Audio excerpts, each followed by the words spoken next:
Hold on. Good evening, everyone. Welcoming you to the Housing Medium Advisory Group meeting for Wednesday, November 15th. We are in person and online. This is not a public meeting, this is just a committee meeting. We will be joined shortly by my co-chair, Natasha Espada, and I'll have, as usual, everyone just like really quick go around the room and say your name so that anyone watching online will know who we all are. Okay, so I'm Heidi Frail. I'm from the Select Board and co-chair of the Home Committee. Ron Ruth, appointed by the Planning Board, use and land use attorney issues. Michael Diener, appointed by the Select Board as the citizen at large. Emily Ennis of Ennis Associates, part of the consultant team. Eric Alverson, RKG Associates Consultant Team. Katie King, Deputy Town Manager. Alex Klee, Assistant Town Planner. Joshua Levy from the Finance Committee. Elizabeth Caponia, nominated from the Select Board. Kevin Keane, Select Board. Jean McKnight, member of the Planning Board and nominated by the Planning Board. Eileen Newman, the Director of Planning and Community Development. Katie Nelson, Director of Communications and Community Engagement. And online, Bill Lovett, appointed by the Planning Board Real Estate Developer. thank you. All right, so we are here to review some of the feedback from last week's our first public forum, which was a huge success. So thank you everyone who had a hand in that. That was amazing to have so many people online and in the room ready to join us on this fantastic zoning journey. So I guess, how do we want to do the feedback thing? Do you have a list of feedback, or do we want to maybe go around the room and talk about things that stuck out to us? Josh, I know you compiled a list. That was very helpful. Thank you. That went out with the packet. Maybe I'll just start since I already took the floor for myself here. I heard mostly, I think, overwhelmingly positive feedback. I was thrilled at how many people showed up. A lot of people showed up with their postcards like in their pocket that they pulled out to show that they had gotten it.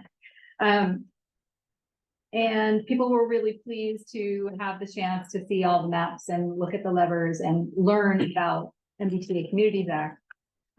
There were some things that they thought could have been done better. One thing was that Hersey was not included in our maps. There are a lot of folks who really wanted to see what the effect might be on Hersey and why weren't we including that station, which is certainly legitimate. There were a couple of people, literally for me too, people who said to me that they wished that they had had a chance to stand up and say their piece. They wanted to have traditional public comment. And while I understand that, and I think we absolutely need to provide that opportunity, my response to them was that this evening was about education, and the public comment portion was in getting people's opinions via our sticker situation. But that we would have a chance for them to provide public comment. And I just want to throw out there for anyone who might be online or listening to this later, that we are accepting public comment throughout this process by email. So if you have something you want to share, planning@needhamma.gov is a great place to send that email anytime, as many times as you wish. And those emails will be circulated to this group. But that, of course, in the future, we'll have like actual in-person public comment. And the last thing was that some folks found our stations to be confusing. And that is because this is confusing. This is like a really, really confusing subject. I don't disagree. I think unless you're well-versed in this, it can be confusing, but I found mostly able to explain it to people. And so, I hope that others at other stations had the same experience. So I'll just hand it off.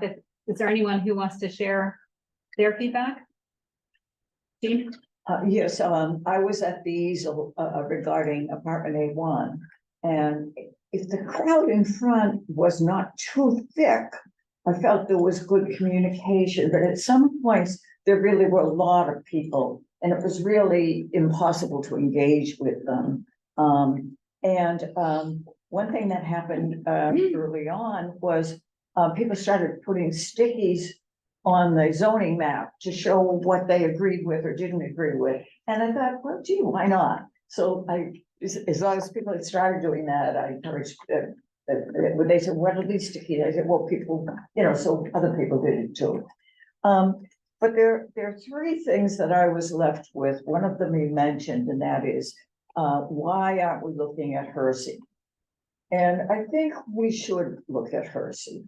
It is, of course, walk to train. It has a very small commercial area. I think, if I'm not mistaken, Hersey, like that little corner of Central Ave, where Neighborhood business. it is neighborhood business. And in the Panini one, they're now doing apartments above stores that are pretty good size.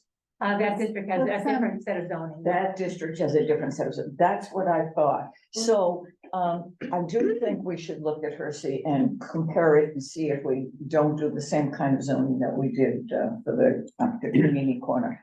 And so that was one, Hersey. The other was really surprised me. The lever that went up from 3 stories to 4 stories. That 4 stories was absolutely covered with stickies. And that really surprised me from our experience with the Hartley Graymont project. And somebody told me, oh no, that was 5 stories, but mine, was it 5 or did it have to be 4? It was 5. Oh, because I know they started high and then went down, so it was 5, okay. But we were so disappointed and had such a bad negative vote on that I was like, oh no, people will not go above 3 stories. But they did, they did. And then the third thing was support for the Hillside School rezoning. When I explained, because it was hard for people to really know, this is blob over here, it's the left, what's that? And when I explained that was the Hillside School, and I had made a handout that labeled every single thing, and I gave a lot of people my handout too to help them. So there was a lot of support for zoning Hillside School for that. So those are my three. Who else? Sure. So yeah, I think you mentioned Hersey. I heard many comments about that. The reasons differed. So some people who wanted to explore it because they didn't see a reason to exclude it. Other people thought that the heights is overburdened with building in general. And so some people just want to shift some of that burden away from the heights.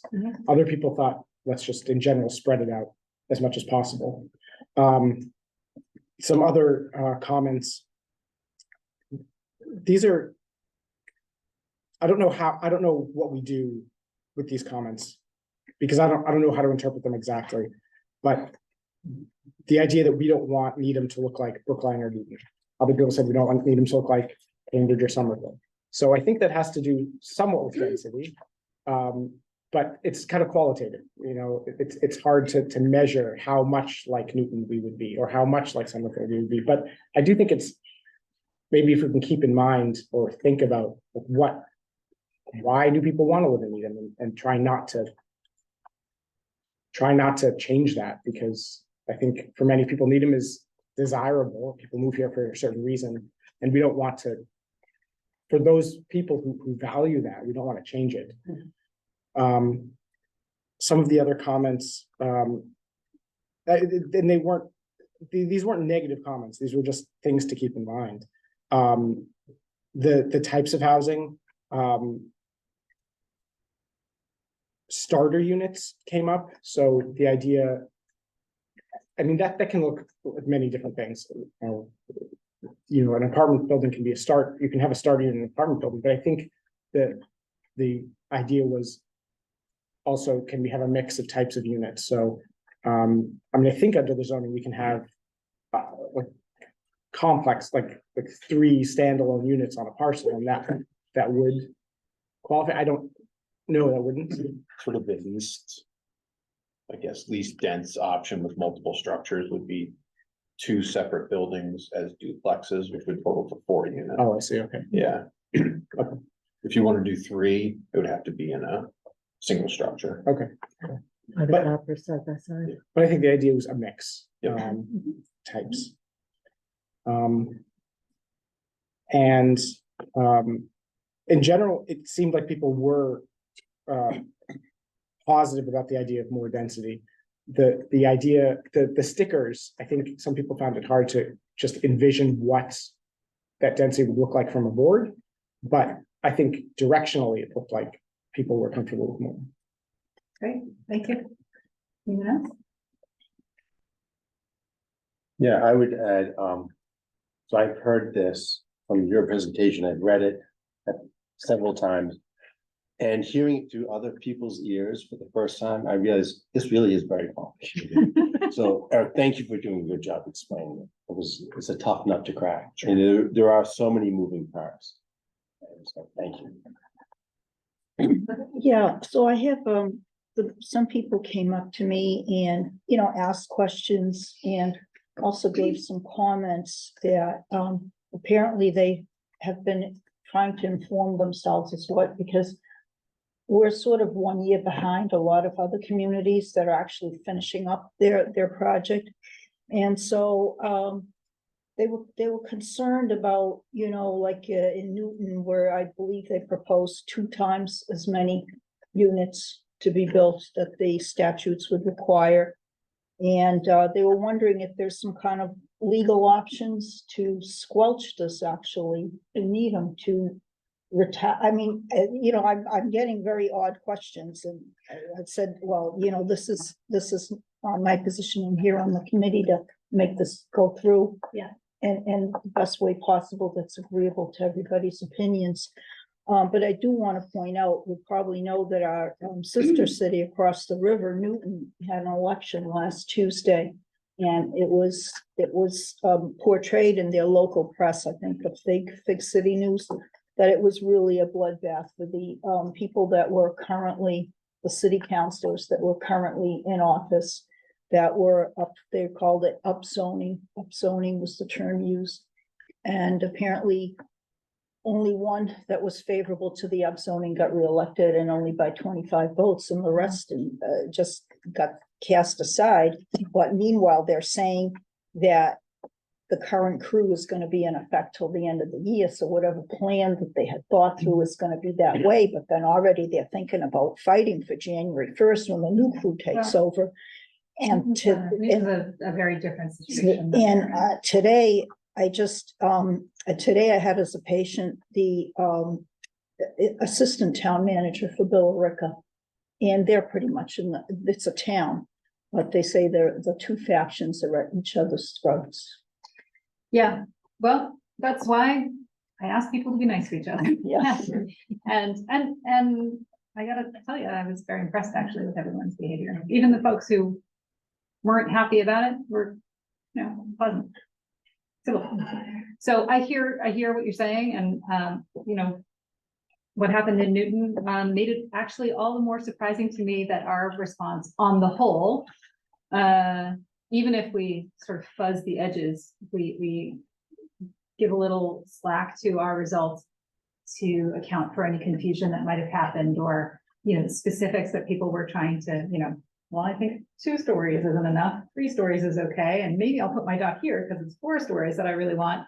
I think we had a very obvious and concrete impression of positive attitudes towards the increase in density that we're talking about with our town. So Brookline just passed it.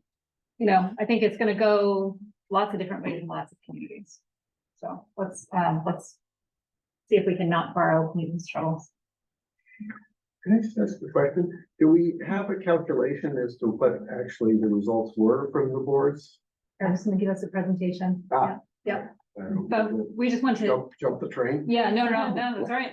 You can't give away the ending here. But we just want to see if anyone had any feedback that they wanted to relay. Phil, I know you had some dental work done, but do you have any that you want to, you know, even with your numb mouth? Sure, Share? thank you. Sorry I can't be there. You know, I agree with what's been said, that I think overall the commentary was positive, and, that people really were engaged, which was great. With regard, I think the two takeaways that I had were that I think there is still a little bit, and Eric, I think you did a great job of articulating this, but I think there is still some concern about this being the difference as to whether this is a housing production plan or a zoning plan. So I think we just have to stay on point and on message with that this is not a housing production plan. It's, I think that'll be helpful. And then in the business districts, we definitely had some sentiment that not each business district should be treated the same per se. They were just, people thought, again, the business districts run along the entire spine, and some thought, well, how could I might want this type of density in this business district, but not necessarily in another one. So that might be something that we should or could fine tune a little bit from public comment and in our discussions. All right. Michael? A couple of things. I did find that there's a lot of confusion, I think, over what is the total units that would be authorized versus what would be the net units that could be built versus what would likely be built, or what would be the range of likely scenarios. I was at the GR board. There were a lot of questions about that, since I think we're still not sure what we're doing with that. And so there was a mix of different ideas, and I think the presentation's coming. I think there seemed like there was a lot of sentiment for expanding potentially the number of units built on there. I did talk to a couple of people who are in that, who live in the GR area. I believe it was near the Village Club type area. And actually, they said they were very interested because they know that this type of increased zoning potential tends to actually improve the value of the house and make it easier to sell, potentially provide a higher resale value. So I know they were interested in that. Okay, so we're gonna take a look at Eric's presentation, let him go through the results that we got from the meeting officially. And take it away, Eric.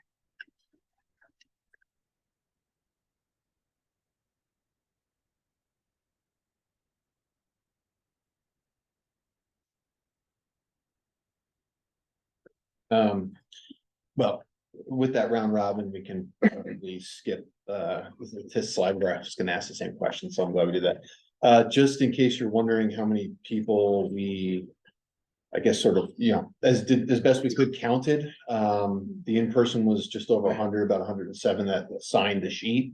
Of course, if not everyone signed the sheet, then we didn't count them, so that number could be higher. But at a base was 107 in person, and at its sort of peak, about 130 online. So overall, 237 people participated in this meeting, which is pretty amazing. That's a lot of people. So Amy, awesome job. Yeah. Yeah. Kudos. And also to Alex, Katie, Lee, Emily, and I know Mark's not here, but Mark, that was a complicated media. There was a lot of moving parts, so I don't know, especially with the online part. So kudos to you guys. That was unbelievable. Yeah, and I have to say, I got some really good feedback from people who did the online program, and they said that you handled it marvelously and that everything was, really smooth. Yeah, it was. I thought it was great. Okay, Lee, I didn't know, just because you were at the zoning station, if there was just any quick sort of feedback that you wanted to share, only because we didn't have anything to necessarily count. I think at my station, people were asking questions about the housing plan and its implications. And initially they were expressing some concern about decisions being made already. And I kept reiterating that, no, this is just, a planning effort that went on and came up with a series of recommendations that are being considered by the committee, and tried to reassure people that the feedback that we were getting that night was really what was going to shape how the committee moved forward. and that the housing plan was an informative document, but it was not the final document. I was at the MBTA Q&A station. These were just the comments that folks left on the stickies. I actually think a lot of those comments were just discussed by members. They're fairly consistent. I got just for me personally, I got a lot of like technical questions about the presentation about MBTA communities, which was the whole purpose of the board, so it was great. So I hope I had at least an opportunity. I know there was an opportunity to sort of stand up and voice opinions, but I hope there was an opportunity for people to come up to me and ask questions and hopefully get satisfactory answers. But and I can obviously we'll post this and share this out so you can see these later on. But you know, I think a lot of the questions around Hersey, I heard a lot about that. I heard a lot about central business and whether we do mixed use or we don't. So we're going to circle back in a little while after we go through the meeting feedback to come back to a bunch of these questions when we talk about scenarios. So these are going to sort of come up again as we go through. We don't filter these, by the way, so they are sort of as written. It's hard to read at that font size. I'm having a hard time with it. Yeah, we'll send it out to everybody.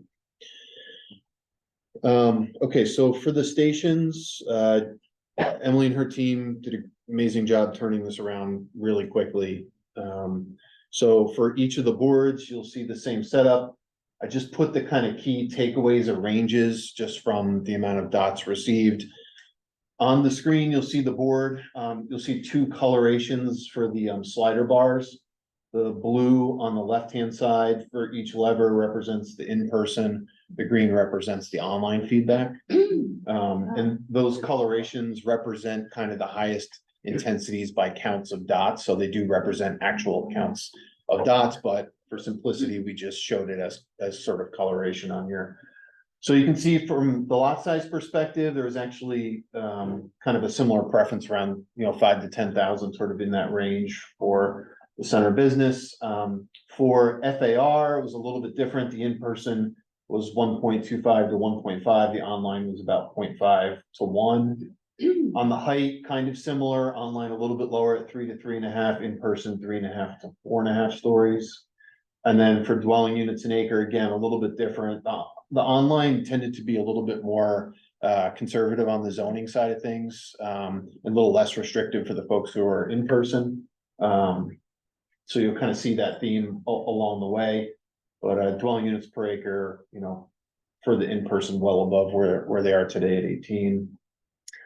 I'll just add that you'll see some differences. We had to simplify some of the questions for the online just because otherwise people would be scrolling down forever. So for example, FAR, and more particularly when we get to lot coverage, we gave a smaller subset of answers just because we didn't want to have them, have some, it was a lot easier to put a dot on something than read through and make a choice. So that's why the differences are there.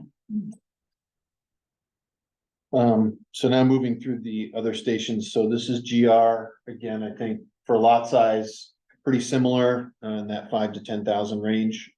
But then you'll start to see some differences in lot coverage. The folks who were sharing their preferences in person thought lot coverage should go up actually by a pretty good amount.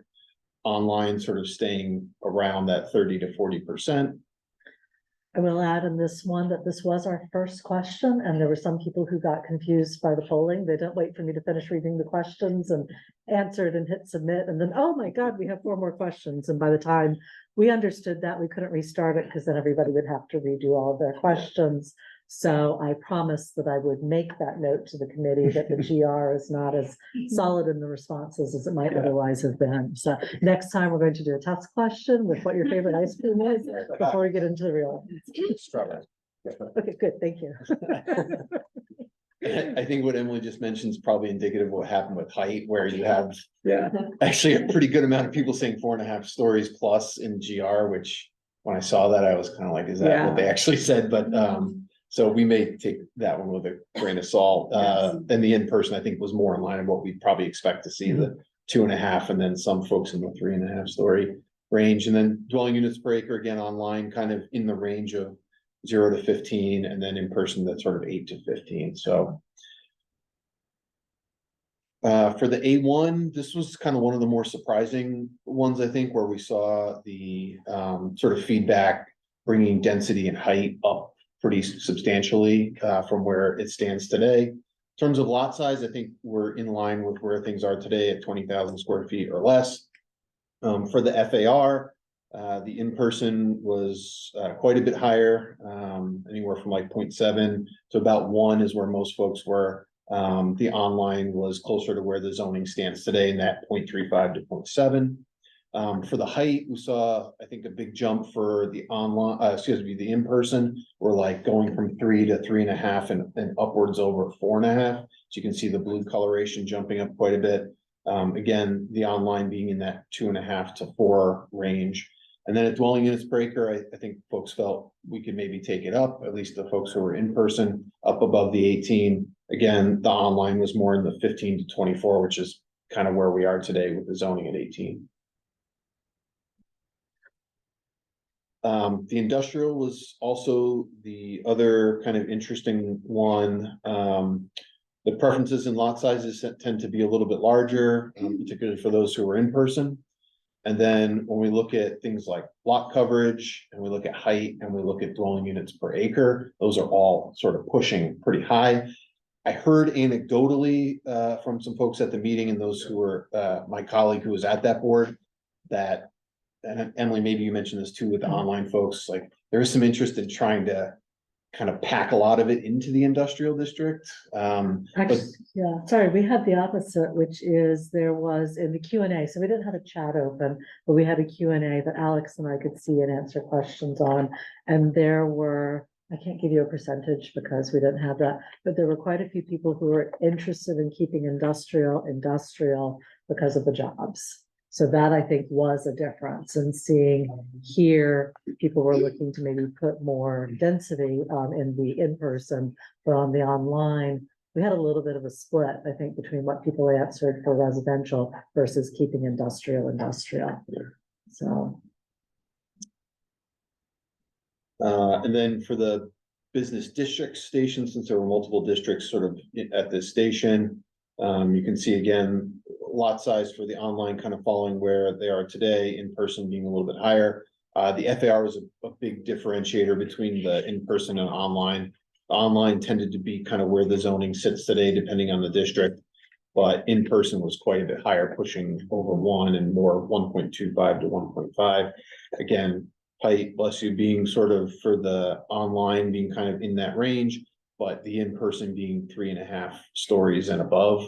And then dwelling units per acre for in-person pushing up above 24 dwelling units an acre. So I think folks feeling like, I heard one comment of, you know, sort of like, it maybe the businesses would have more foot traffic if we actually had people living closer to them, sort of in the business districts. So I'm wondering if that is a reflection of this, like trying to get more of a mix of residential and commercial to actually help businesses that are there today and keeping people walkable to those businesses. We asked if people, the same question about whether or not these districts should be the same or separate. And I think it was either on the edge of separate or the, I don't know, I need more information. On the center business district, we asked whether or not we asked about the question about commercial on the ground floor. And the highest response we got was they were interested in having incentives to retain commercial on the ground floor, that they would be interested in having the center business considered, but with those incentives to retain commercial on the ground floor.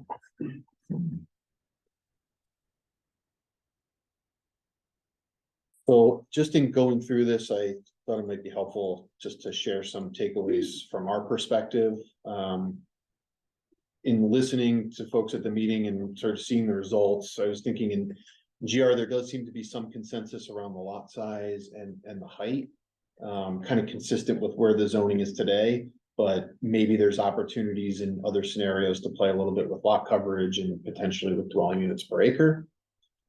For A1, there seemed to be, in the whole area, there seemed to be an opportunity for maybe increasing the FAR and the height, but maybe when it comes to lot size and overall density, maybe trying to keep it kind of within where it is. And again, the beauty of the model is we can play with these levers and we can see which ones make a difference and which ones don't. So maybe height in this case doesn't make a difference, but density does, so we can sort of play with those in the scenarios. For the industrial, I think there is the potential to increase intensity of development here, higher lot coverage, greater height, greater density, but as Emily said, I'm not sure everybody on the online participation side at least agreed with that, and there is a trade-off of if there is a change from industrial use today to multifamily tomorrow, then do we have a loss of that industrial base and those jobs? That's obviously a community sort of policy decision that we might want to talk about. On the businesses, I think this is where the online and the in-person sort of diverged a bit. I thought that the online polling was a bit more restrictive on zoning. The in-person, I think, saw this as that opportunity to add housing in the existing business districts. So, you know, maybe there's a scenario where we do one and, you know, we don't do the other, and just kind of see how that plays out. And then for the center business district, I think there was good consensus around the lot size and the density kind of remaining consistent with where things are, but seeing opportunities for increasing FAR and height. One interesting thing I just thought of that I heard from a couple folks who were asking me questions about center business and around height. I kind of heard, it was several people said, I'm okay with the idea of a greater height in center business, but they didn't want the buildings to be taller than the dome of town hall. Like, I don't know if that's if that's a thing, but I heard that. Yeah. I heard that Our quite a current bit. zoning reflects that, That's The why. ridge line. Okay. Gotcha. Gotcha. and the ridge line is. Okay, well, that makes perfect sense then, I heard that. If I had any sort of regret from the presentation piece of it, I wish I had taken time to sort of explain the mixed use piece.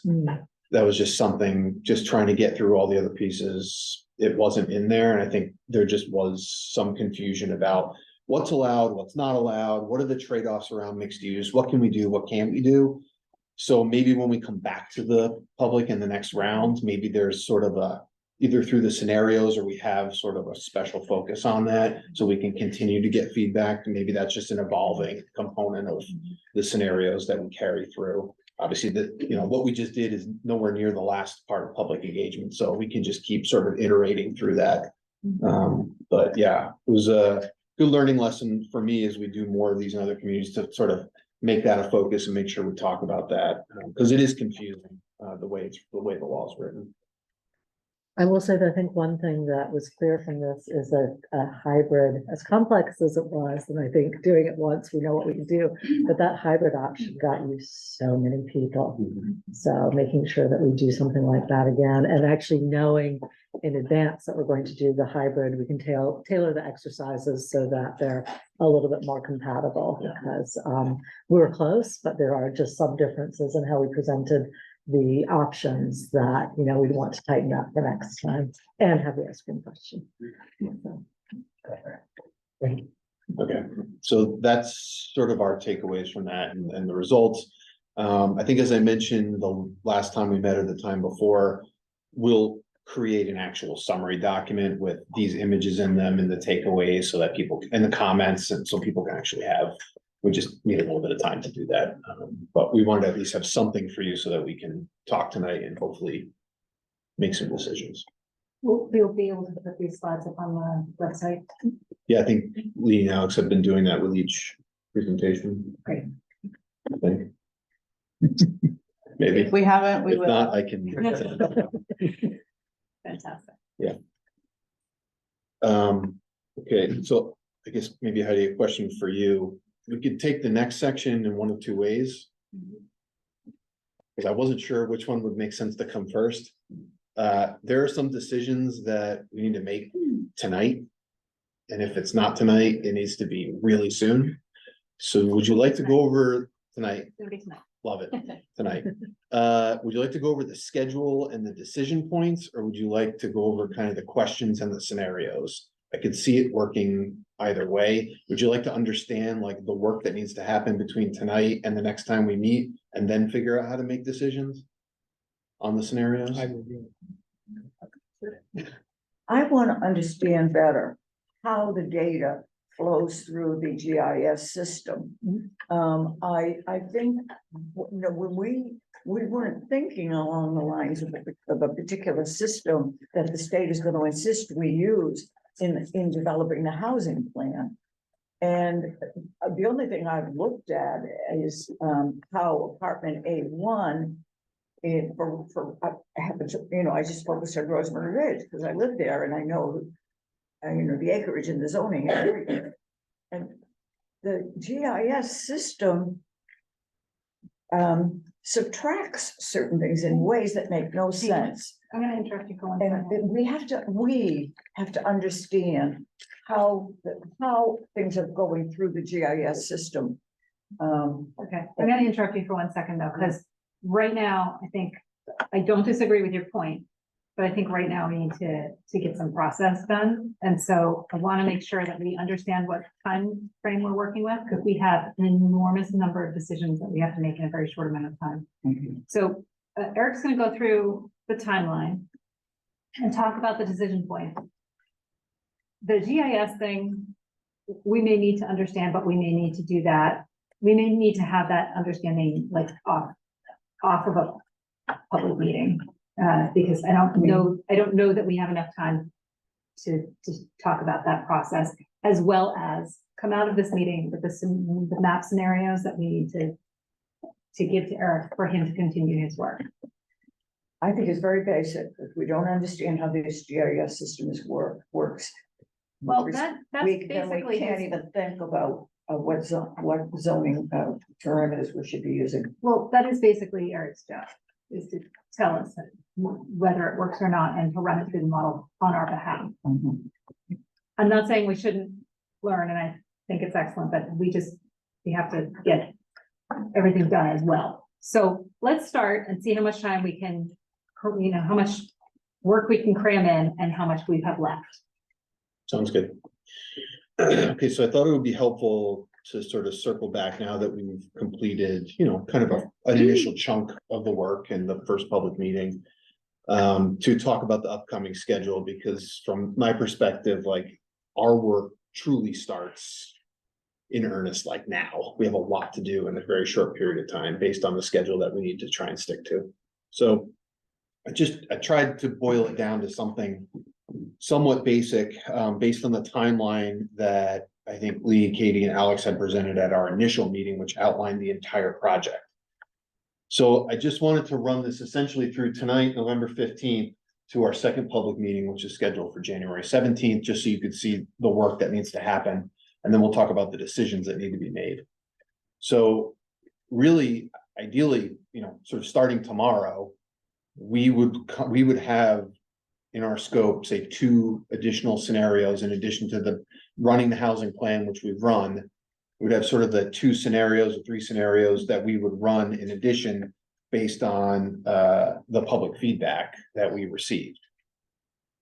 We kind of need to figure out to some degree what those scenarios are so that we can start. We have to do all the GIS work. Then we have to run the compliance models for those. And the reason why we need to have the compliance models run is because the compliance models will show us as an end result what the unit count is. And the reason the unit count is so important to come away with early, not only is that important for you all, but it's extremely important for us, because the fiscal impact model is going to show the net fiscal impact on a per unit basis. If we don't know how many units we're talking about, I can't generate a number for this committee in this town. The economic feasibility analysis, which is essentially testing the parameters that we want for affordability and inclusionary zoning. If I don't know what those parameters and thresholds are, if I don't know what zoning we're going to be working with, just even the general parameters of zoning, particularly height and parking, I can't run a development pro forma model off of nothing. So I need to know what the scenarios are and the unit counts, the heights, and the zoning parameters. The third thing that we need to do in this time period is produce the 3-dimensional modeling. So taking everything from 2 dimensions to 3 dimensions. What we proposed in our proposal was sort of, looking at specific parts of districts that the committee and the town want to look at, picking a couple parcels within those districts and saying, this is what's here today. if we were to apply these zoning scenarios, here's what it could potentially look like in the future if development or redevelopment happened. Can't do that unless I know which districts we're running and I know what zoning we need to apply to the model. So tonight becomes a very important night to try and define what those scenarios are so that I can unlock the rest of that work and be ready to come back to you on December 20th, our next home meeting, with all 4 of those pieces. All the scenarios running the results, the fiscal impact results, the EFA results, and the 3-dimensional modeling. And that all needs to get done in about a month. And we're committed to doing that. I just need the answers. Because if I can't get the answers, this slips and we don't make the time. And obviously all that backs into not just meeting with you all in December, but being able to, Emily and I being able to come up with a plan to present to you on January 4th for that second meeting, just like we did for the first one. So the run of show, the exercises we're going to do, the information we're going to present, and then actually being able to have enough time, about 2 weeks, to execute what we decide on January 4th. So we have to kind of like work backwards into the decisions. So that's a timeline. And then I just sort of wanted to say, like, those are the tasks on the left. Those are the inputs that we need to be able to do the tasks. And I just kind of roughed out when I think the absolute end date is in which we can have decisions by. That's kind of the end point. So the scenarios, ideally, we walk away with that tonight. For the fiscal impact, there's some wiggle room in there because we've got to finish kind of building the model. So we do have some background work that we need to do. So we have a little bit of wiggle room on that. The EFA, we have the model built already. So that can kind of come a little bit later. That won't take as long because the model's already built, but we do need the zoning parameters and everything. The 3D modeling, you know, that's going to take some time. So ideally, we're sort of figuring out the what and the where by no later than the 27th, kind of right after Thanksgiving. Then, of course, we're planning for the public meeting and executing that in mid to end December. Does that, I know it's a lot to throw at folks, but it is kind of a tight timeline. Happy to answer any questions, flesh anything out, get your thoughts, however you want to handle it. I just have a quick clarifying point, which is I think the community meeting is January 18th, not 17th. It doesn't change anything on your timeline, but I just think that Sorry. that's okay. It Is that what everyone? It's Okay. yeah. I'm like, I know we changed it from one to the other. Thank you. That's Okay. right. Sorry. I it's didn't a catch it switch. either, so. No The problem. night before. Don't worry. Yeah. We do like to not be printing like as we're walking out the door, so. Can I ask a question? You say the scenarios. What constitutes a scenario? Geography and zoning parameters, the dimensional parameters. So which districts we're going to test, what those districts encompass, and then of the levers that we chose to look at, which ones at which level that we're going to be putting in. So, but the collection of all of the districts and all of the parameters, that's one scenario. And then you'd have another scenario, potentially different parameters and different. Which could vary by geometry or vary by parameters, or geography rather, and vary by Like our parameters. existing Yeah. map was one scenario and the housing plan map was one scenario. Yeah. Mhm. Yeah. So I mean, to really boil it down to the most simplistic thing, let's say one scenario is the housing plan that we presented already, sort of as is. Then scenario one could be, well, in this district, let's change the height from, I'm just making this up, 2.5 stories to 3.5 and see what that does. Right. So like that would be an example of a potential scenario in its most simplistic form. I have no illusions that it's going to be that simple. I'm sure it'll be a combination of geography and zoning. So what kind of flexibility do we have tonight to look at different scenarios? So, for example, if we wanted to look at the housing plan, proposed map, but change general residence to X numbers per unit, are you volunteering to run that for us now? Are we gonna see the outcome, or if we decide to change the height, are we gonna, how are we gonna know what the outcome is? Yeah, it takes time to run those. Right, so what's the best way for us to work? If people are asking, are we ready to move on to the other agenda item, but Yeah. to Yeah. like actually work through Yeah. the scenarios? Yeah. I- So, Well, so I'm we're, asking we how you can't, want us to work through this scenario. yes, we can't iterate scenarios tonight. Yeah, on the fly. So I what we can't need do to that. know is what are the two scenarios you want us to test going Yeah. forward? We go back and test those. Yeah. What happens if we give you a scenario that doesn't work? Well, we'll run that and tell you it doesn't work. Yeah, we're not gonna be able to know tonight.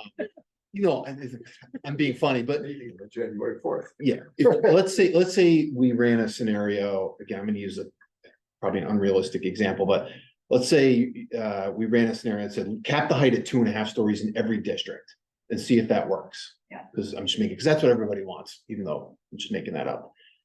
And we find out it doesn't work, well, we would run something that does work. And then we come back to you and say, 2.5 doesn't work, 3 actually works. Are you okay going up a 1/2 story? I guess what I'm thinking about, and I know that the public wanted to move general residence to a higher density, but we also know that that's a huge land mass. And that even at a higher density, it still dilutes our overall density. So things like that, where you're talking about large tracts of land that we would be either including or excluding, could have a pretty big impact. Absolutely. And we might not know that because we didn't know that when we put the housing working group map together. Yeah. Katie? I guess I just encourage us still to stay on what did we hear and what's the vision and what's the policy choices. Because we can't run it in real time. So if we have clarity as staff and consultants from this group about directionally where you really want us to focus, then as we're really diving into the details, I think either a small question will come up and we will know from this discussion kind of where you all would want us to head and we can make that decision, or a question will pop up that if you all have the comfort giving staff this discretion, that we would say, all right, we've got to consult with the home co-chairs to make a judgment call about this. Or we have to elevate it to say, can you all get on a quick Zoom in 48 hours and we can kind of have a quick meeting. So I think because this is iterative, we can't answer all of that now, but I think if we tonight say, these are the things we know for sure that there's consensus about from this group, and these are policy choices, I just don't want the group to plan to the compliance or plan to the model, right? Plan to the vision and the goal, and then we'll figure it out. All right, so why don't we go to your scenarios then? Yeah, I was gonna say, I have some framing questions that I'm hoping might be helpful. And if we, as Katie was saying, I think if we can get some consensus at least around those, I think then we can really start to build some scenarios, so. Okay. So just sort of hearing from our past conversations, but also really trying to take the feedback from the public input session. I just put these kind of questions together. I'd love to take them one at a time if we can, because I think they are somewhat mutually exclusive.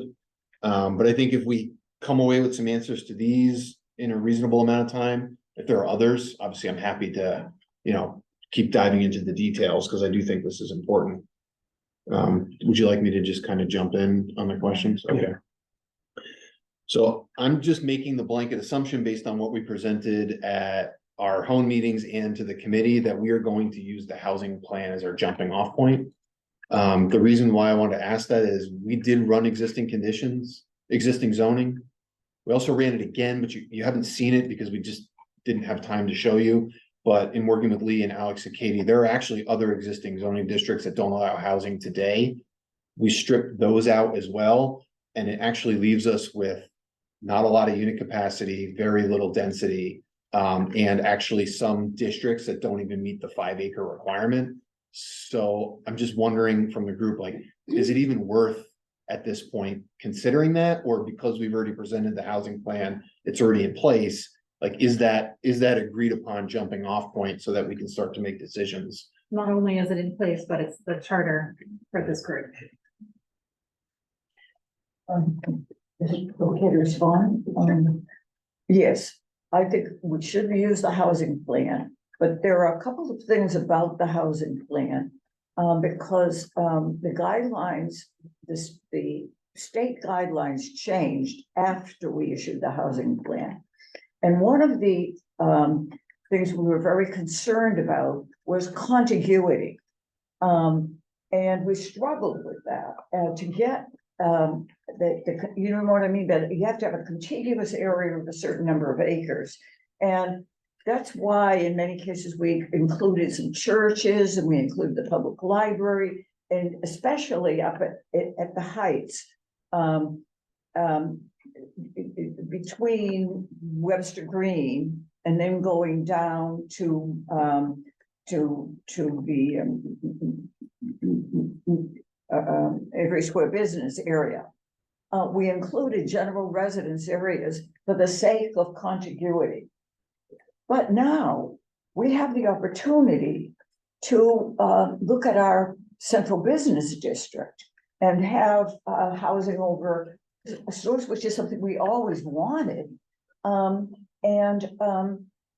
we didn't know we even had that opportunity. So there, by going right through our central business district, which we couldn't do before, we can have the contiguity from Chestnut Street through center business, up the business zone where I think it was called Bertucci's Plaza is, and then when we get north of May Street, going to 128, we don't have to worry so much about contiguity. We can do a little bit more patching. But we're still talking about using it as a jumping off, Using, the housing. but I think that we should not be including general residence areas along that strip, and especially not including single residence areas along that strip. That is its own question, so we will get there. Oh, that's not what we're being asked now. Yeah. You know what? I mean, I think I agree with Jean, regardless of the order of the questions. I mean, I think that the housing plan, like that's what we started with, but there's no reason to restrict ourselves to that. I mean, I think I if think we, we're just talking about it as our starting versus our existing zoning. So if we, so we might all agree, we're just saying Yeah. different. yes, so, but I'm just saying that whether or not we include or exclude general residence. I mean, yeah, we have to discuss that, but we're still using the housing plan. Yeah, the If we're housing plan, following, did if we're call following for- Eric's instructions and going down the list of questions, yeah, the housing plan. then we have did- our answer. The housing plan calls for rezoning certain general residence and single residence areas to apartment A1. And if we're gonna continue along those lines, because we want to use that as a jumping off point, all right, let's see how that goes. But I was just suggesting we may have other opportunities. We don't need to do that. Yeah. Can I just restate so that I'm clear, because I'm not sure if there's consensus. So we're hoping to leave this meeting with 3 scenarios total that you're on, 3 or 4, 3? 3. 2 to 3. 2 to 3. So if we decide that the housing plan is one of those scenarios, then you get 2 others. So I think the question is being raised, do we want to use up one of those for the housing plan as is? Is that the question? That would not be my preference. Is a Okay, housing so I plan, think we are saying 2 different things, so I just want to be clear about that. right, Right, have we grown past the housing plan? because we want to include the central business district, which we didn't in the housing plan. Right, and I think there's other decisions that you all may want to make based on the questions I'd like to raise Okay, that would sort of shift. so housing plan 2.0. Yeah, and 3.0 and probably 4.0, I'm guessing, you know. But I just want to make sure that everyone is okay with using the housing plan just as a jumping off point, and then we can add from it, subtract from it, change from it based on these questions. We're using it as a reference. Yeah. Yes. To That's how- model our, Yeah. to Yeah. model our Right, And next then. move. we'll Yeah. keep- But we Yeah. need to, I just feel like we need to address the rest of the questions before we have a sense of whether it's this or this plus. Right, Definitely, yeah, okay, great, okay, so we're using the housing plan, that's great. I'm happy. There are several people, including myself, who mentioned the second one. Do we want to include the Hersey Station in at least one of the scenarios to see what that looks like. Yes. Can I ask you, does the MBTA parking lots, will those be excluded land? We don't own, Yeah, they're publicly owned. no, By the MBTA. they're owned, yeah, they're owned by the end. Yes. Yeah, we publicly couldn't, owned we by couldn't them, build not on us. that, 'cause the Right. town doesn't have control over Yeah. that. so. It's just, I mean, a lot of this stuff is focused in commercial areas, but if you piecing together, even with along that strip that runs basically from Arbuckle down to, let's say, Hazel's, that's still a pretty small area. Unless you're looking to do a very wholesale change of, you know, large change into GR or something like that. The golf course is public. You know, except for one acre. No, I think it's more than that, isn't it? The part The that's. club owns what, one and a quarter acre? Yeah. Yeah. The club owns it. They own the clubhouse. The rest is open for public. So, yeah, it would only be that small strip along Hersey, but that's fine. Personally, I think the equities of the situation push us to include an analysis in person. So, raise your hand if you think you want to include Hersey. Okay, we want to include Hersey. Okay. So my follow-on question is, given that we are not going to meet again until December 20th, is it okay if we work with staff to figure out what that district looks like? Certainly. Okay. Are there any parameters that we should consider as we're working with staff to define what that looks like? Could you pull up the zoning map so we could look at it quickly? Probably can.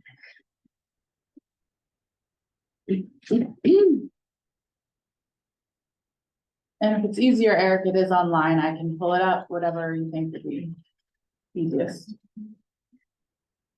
Josh. Oh, thank you.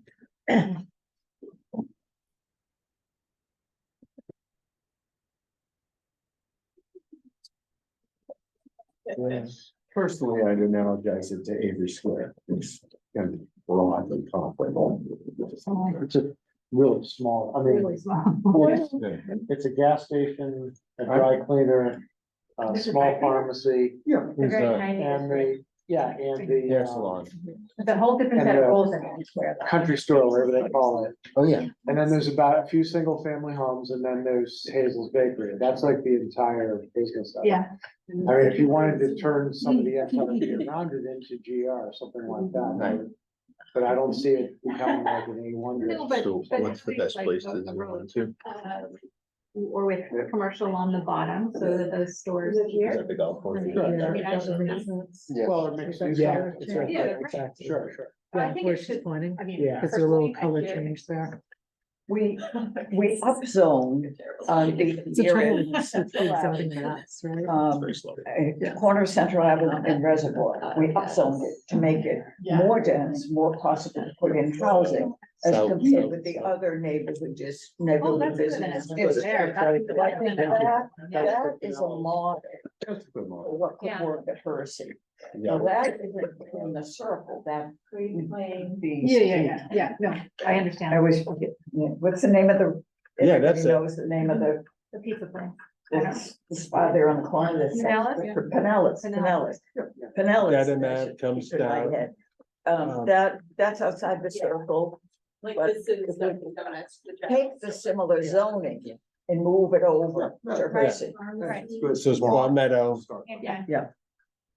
All right, does anyone have any objections to this idea of letting the staff make, you know, reasonable decisions based on our expressed preferences thus far with regard to the zoning of Hersey and the strip that we're basically talking about here? No. It's No, still coming back, if nothing's permanent. I know. Can we be updated too about what's decided? Yeah, of course. Okay. Eric, is there a minimum acreage for any particular zone or Emily? 5, Five. I 5 think we acres. could find 5 acres. Yeah. I would think so. Wait a minute. It's a, You have we to have can't a- change the zoning if it's not 5 acres? You have to have a minimum 5 acre district, so you can have, For its count. yes, yeah, for it to count. You could have different parameters within those 5 acres. Yeah, you can make Different sub districts, Right. absolutely, yeah. And also, I mean, just as a reminder, if we aren't changing the concept of the larger grouped changes, it doesn't matter if this counts or not, because we're Oh, if I you mean, get 1784. if we've already hit our numbers, we can rezone this. It may not count. Yeah. But it will still make changes. Yeah. Right? Yeah. I assume by including this, there's potentially other reasons to do the Hersey scenario other than getting to our unit capacity. That's what Yes. that's what I'm saying. It Yes. doesn't like it. Yes, It it's sort of would be- it would be spreading it out a little bit. Icing. Yes, Yes, okay. yes. But I think that, I thought the goal was to comply, to make every change compliant with the MBTA. Well, we're talking about keeping this zoning in this, well, I at least, let me speak for myself, I am talking about changing the zoning to keep it in the spirit of the same zoning changes that we're making elsewhere. But here, we don't have a district large enough to be compliant unless we move into the single family residence neighborhoods. Hmm. And that's a whole different thing and not something we've done elsewhere. Right. So that's, I mean, we could try to make it big enough to be compliant. My point, though, is even if it's not big enough to be compliant, and there's no reason not to do it if people are interested in doing it, just because it doesn't meet the. Yeah. As long as the project meets the need and is compliant, then we could do this, because people seem to want us to do it. And again, nothing's permanent, we can want to have comment on it. There's no reason not to do it, we can always take it away. I think we owe it to the people who at the meeting who asked, why isn't this done? At least we can say, that we looked at it. Yeah, I mean, it doesn't seem logical to me for this to be an A1 type of scenario, but as Gene was mentioning, the Pinellas model of a retail and mixed use type of thing, and maybe some GR, but I think as noted, this is a really, really small, there's literally like 5 businesses on less than maybe an acre. Yeah. Or a little more. So it's just kind of pushing out in different directions, in some ways just for the sake of getting to 5, but if we want to run a scenario, I mean, I think that would be the type of things you'd be looking at, would be that the multi-use and maybe a GR type. That's what that's. So just to put this in context. This right here is 5.5 acres. Yeah. About that. So we're not talking about like a big area. Yeah.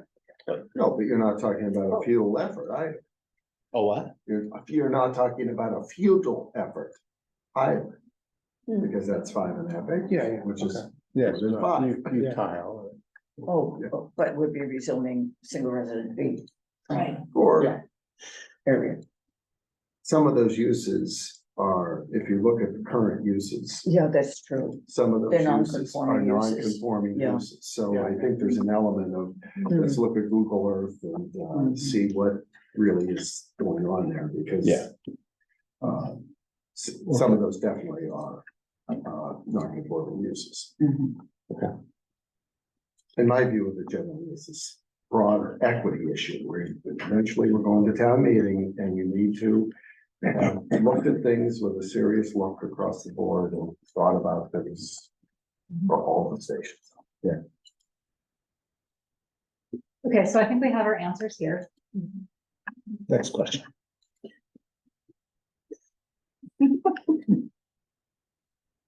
Almost. We're gonna revisit this. This is like merely the very beginning of the conversation, not to worry.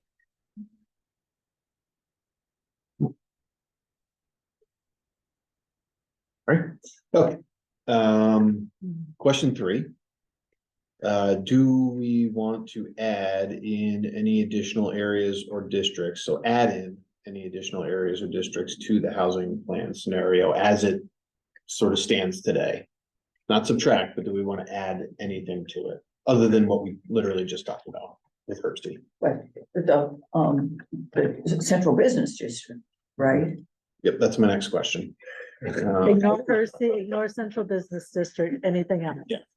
Oh, anything other than the central. Or are we kind of comfortable with kind of the housing plan scenario being like the greatest extent that we would consider in addition to what we just talked about with Hersey? I'm comfortable with that. Yeah, Okay, we're not, I know people have talked about Hillside School. I would say keep that off. That's town land. In the eighties, Yeah. the town sold off so many schools and we've read it ever since. It's kind of hard now. We also just don't need it at the moment. Yeah. I think it's so- just excluding land anyway. It's town owned, right? right. Yeah. So Yes, Yeah. it's excluded. And it's not currently. What's It's not excluded? gonna count. Right, anyway. Hillside School. Right, it wouldn't count. They've been asked. Oh, we've always thought Hillside School and they had a lot of support. But it's excluded land, and since it's not housing currently, like, Stephen Palmer is excluded land, but since it's housing, Oh, yeah. there's a convincing argument that can be made. So Hillside isn't, and so it won't count towards a compliance model anyway. But Oh, we so can't. there's nothing that the select board could say about the future use of that school or the No. school committee that would make it not be excluded land at this Yeah. point. Right. There's too many steps. The school Yeah. committee would have to declare it surplus, the select board would have to declare it surplus. They'd have to get disposition, so they'd probably have to do an RFP, disposition agreement. Once the RFP came back and they chose the preferred developer, all of that would have to be I in see. process and moving by the time you apply for compliance in order for that to be able to be done. Nothing to it. Yeah. You'd want to have a public process before you did the RFP. It is a lot of It's steps. such a perfect answer. It doesn't mean that it can't someday be Yeah. housing team, it just Right. means that it Yeah. can't count towards. Yeah, That's yeah, It's absolutely. not really not be used. But one thing is, we've been talking about this around the table, around the planning board, because of the rezoning that's necessary for the housing authority. Now, the housing authority property, the Linden Chambers, housing authority property, is within the half mile. It is a. But it's age excluded, and they're going separately. However, what we could do is have an overlay district that is not age excluded. They're going to, they have a plan already in place to put a town meeting in there. I know, and I don't want to mess that up. That's the only concern. To make it more complicated by saying, this is what you can do if it is 100% affordable. And whether or not they include the age restriction or not, I know the attorney is saying he doesn't want to include age restriction as part of it. But we don't need it, so We don't need it, what's and your, that's what's your? federal concern? Well, guidelines if we to do state need it. it, if we're not gonna consider Hillside, I mean, maybe we're gonna need it. But we know that the housing plan, as currently put together, passes. I'm not convinced of that. I think that what I saw included general residence, and general residence just doesn't, to me, it doesn't meet the standards and the guidelines, and I'd like an explanation if I'm wrong. Kate? But I thought it did not meet the standards, and we were relying a lot on that. For the housing authority question, I guess I wonder if the group, if there's consensus that we leave it out. Unless we don't otherwise comply without it. Yeah. And then consider adding it. That's always been my position. Okay, If we Okay. need it, it's there. Yeah. If we don't need it, let's not complicate it. okay, so we'll put that on the staff list that if that were to change and we think we need to add it back in, we will make sure you're aware. For clarity, was that part of the original housing plan? No, It was mentioned as in the narrative, but it's on a different track, so. I think leaving We it out said is at that still, point, we didn't know what they were gonna propose, which was true at that point, and then maybe we'll make some decision later, but couldn't make it part of the housing plan. Okay, awesome. Okay, now on to the real questions. Do we want to model a scenario that includes the center business district? The answer to that is yes. What do we want to model? Would you mind, I'm sorry, just talking through the mixed use rules, because I just want to make sure that this group is crystally clear about Right. this choice. Yeah. Okay. Do you Great. mind? Oh, yeah, no, absolutely. Okay. It's probably good for people who are listening, anyway. Okay, so. With the newest guidance that came out in August. Yeah. of this year. Mhm. They made a change to the guidelines that essentially said, if you have a district, a zoning district today in your community, it could be an overlay, it could be a base, that allows mixed use development in it, and it's mandatory. In order to unlock the housing component of a mixed use building, you have to put commercial in that building, so it's mandatory. You cannot use that as your MBTA district. They cannot overlap, they can't be the same. They have to be exclusive. Because basically you're putting restrictions on a developer that's really not like as of right multifamily, because you're sort of saying, oh, you can have as of right multifamily, but you have to give us commercial. And the state said you can't mandate commercial. That's what they said originally. That's what they're saying now. Well, and what they said originally. You can't mandate commercial. That, I mean, you can't mandate the commercial ground floor. That has always been the case. You can, and this has also always been the case, have a district that has multifamily as of right and mixed use as of right. So you can have that, that has always been the case, which means that you can have a multifamily building next to a mixed use building. That has always been the case. What Eric is talking about is a modification of that relative to a district that is not an MBTA communities district. So now we're talking about two different types of district. Before, MBTA communities district, non-mandated mixed use, allowed as of right mixed use plus allowed as of right multifamily, all within the same district. We're now talking about two districts. Okay. There's a pad over there. Yeah. That's why you're looking at me. We're looking beyond you. Got it, okay. I just when you said there's a cat over there. Very strange. Okay, I'm not that tired. There's really three things with Yes. mixed use. Yeah. And one, by right, multifamily. Obviously, you can do that in your MBTA district, Mhm. right? So we'll label this MBTA. Because you can do that, you have to do that.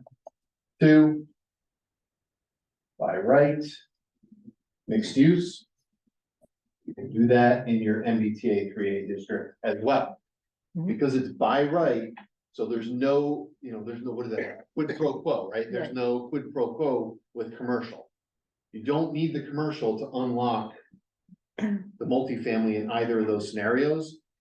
So that's all good in the center business, so long as you want to change mixed use to being by right now. It's managed. Too complicated. You could do mixed use by special permit in the MBTA, but let's put that aside for the Yeah. moment because Let's try to get through this. sorry, yes. I think that we should know about that though. Yeah. The special permit. We can come back to that. That's Okay, the third option, which most communities have today, mandatory mixed use. In order to unlock the housing, you have to build commercial. You cannot do this in your MBTA district. yes. What the new guidance said in August is what they're calling, well, what I call an offset. If you want to preserve your mandatory mixed use center business as it is today, it cannot be your MBTA district. But what we can do Mhm. in the new model that they just released is we can model the unit capacity of your center business district as it's zoned today. And then there's sort of a choice that happens. It's either your capacity or it's 25% of your unit capacity, Mhm. right? Of what you need to hit for your units. So it's either one of those. They take the less. It'll be the The lesser. lesser of whichever that is. So in Needham, it's 1,700-ish units. Which would be 25% of that, 170. 400 and change. 340. 425. 400 Change, right? Yeah. So let's say let's just call it 400 units. Well, that would be this one. Yeah. I can't draw that. That needs to be about 2 feet higher. Yeah, I'm sorry. So what we would do is, if you wanted to keep center business the way it is today, under this scenario. We would take the outline of that district, we would run it through the same compliance model, and it would give us the build out unit capacity, just like we did for the housing plan scenario already and showed you. If this capacity number, let's say, is 600. And 25% of your 1,700 unit capacity townwide is 400, we would have to take 400. Mhm. And what we can do is we can subtract 400 from 1,700, and in the rest of your MBTA district, you gotta come up with the difference. So it's an offset. And that's a way that the state said, we recognize that housing can happen here, but it can't be a 3A district. So we're gonna try to recognize the zoning that you have in place that actually does allow multifamily housing. You just have to go through the added hoops. And then they're gonna give you that offset. So we could run that calculation if you want to keep the center business district as it is today. Jean? If we do that, can it be counted as contiguous land? No. Is it, No, because it can't be No. your MBTA district. got it, It is not part of your MBTA strategy at that point. It's helping you reduce the capacity, the unit capacity required, but it is not your MBTA district. It is not contiguous. right, Katie?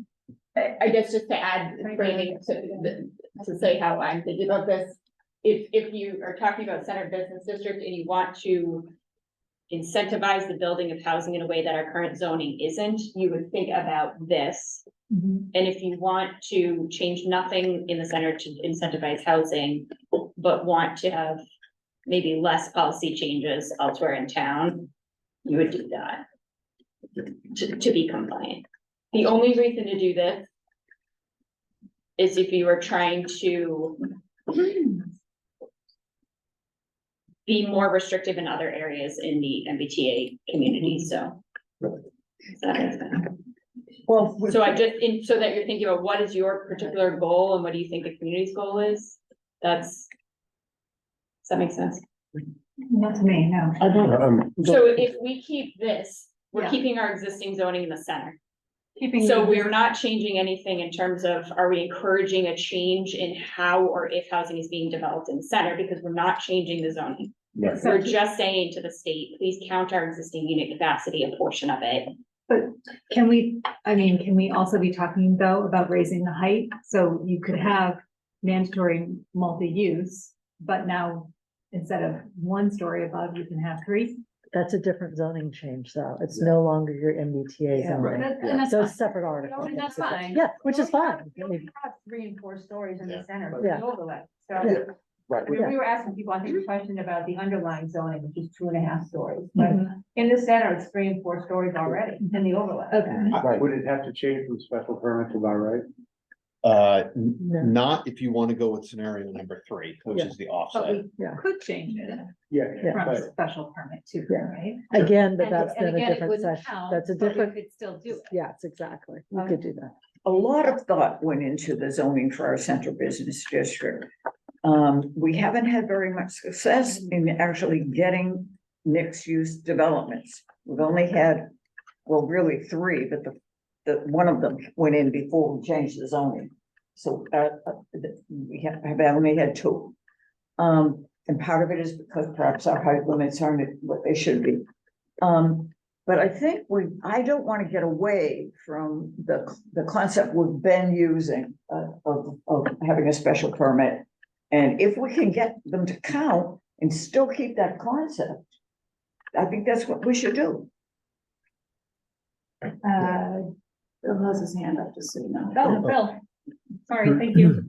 So to oversimplify this potentially, if we go with option 1 and 2, right, and there's a parcel, then the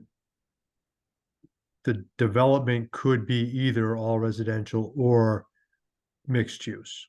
right? So I'll say the market dictates what the highest and best use is for that parcel. Yes. I think that kind of simplifies it for me a bit compared to the alternative.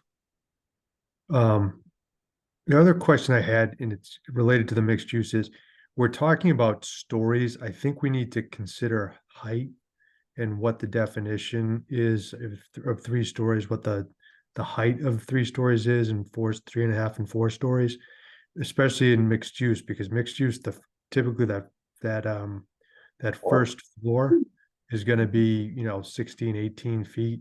So if you say it's 3 stories and, there's call it a 35-foot height limit on it, right? You're not going to get that 3rd story and have marketable mixed use or retail space on the 1st floor. So I think we just need to think not just in stories, but also in building height and what the measurement of that height is too, because that could really handicap the marketability of mixed use. So that's an important difference between the model and your actual zoning, and I'm glad you brought it up. The model uses stories to calculate, but because it doesn't care what the height is in terms of feet, but your zoning probably does care what the height is. So when we get to that point, I'm not saying we shouldn't have that discussion now, Bill, but when we get to that point, we're going to want to be very specific about how you're going to calculate the height or determine the height in the zoning itself. I think, Just one more quick point on that too, because I know we're not going to go down the parking discussion at this point, but that also is usually a higher floor to floor than your typical residential would be. yeah, just 2 comments. So I think my understanding of the decision about the center business district is really whether or not to make housing, whether or not to make mixed use by right or by special, or as it currently is by special permit. So keep it special permit mixed use or make it by right mixed use. And I would say it's whether or not you want to add multifamily as of right in your center business. Start with that first, Right. and then discuss how you want to deal with the mixed use in your center business. So that's going to be your biggest, your first biggest change is, do you want multifamily as of right? because we currently allow it by special permit. But As if a part of it's mixed part of the use. MBTA, it would have to be as of right. Yeah, If we, wait a minute, if we changed it from special permit to by right, but you still had to have commercial on the 1st floor, that's not scenario 2. But what exactly is scenario 2 then? scenario 2 is multifamily as of right. No commercial on the ground floor, not mandatory. Right. Multifamily as of right, all of the Option. floors. Yeah, so you, table of uses, multifamily as of right, mixed use could be as of right, as Eric put it up there, could also be special permit, there might be reasons for doing that, but your multifamily absolutely has to be as of right, so your property owner, Bill had it completely correct, your property owner comes in and says, do I want this to be multifamily, or do I want it to be mixed use, what's the market doing, market's looking good for multifamily this year, doing multifamily 5 years from now, that parcel's been sitting there, I'm doing mixed use, it's completely market dependent. Now, it seemed to me that if we had the central business district excluded, we would have basically 2 districts then, right? We have the south of central business and north, and the north would probably have the sufficient size and contiguity to satisfy whatever that. We just have to have one chunk that's sufficiently big, right? Correct. All the zones have to be at least 5. Yep. You have to have at least one that's Of a of certain sufficient size. size, Yep. and so the north one would be the one that would meet that. What's the scenario?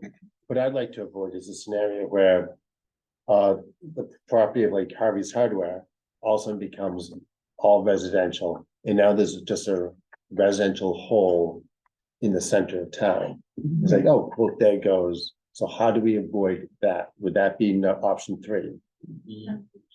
That'd be option 3. What are your Yes. options would be? That would option probably three? be strongest guarantee that that wouldn't happen, I guess. Four. Center. Out entirely. Yeah.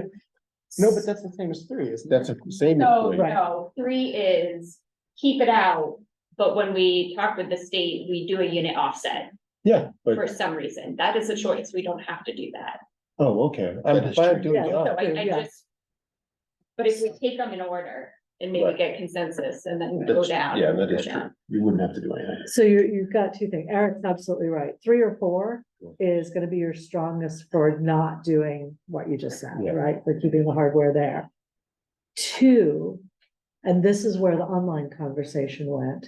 With option number 2, you could have, or option 1 and 2 together, you could have a special permit for mixed use that added, just for an example, an additional story, a reduction in parking, or whatever the benefit would be in exchange for that ground floor Okay. commercial.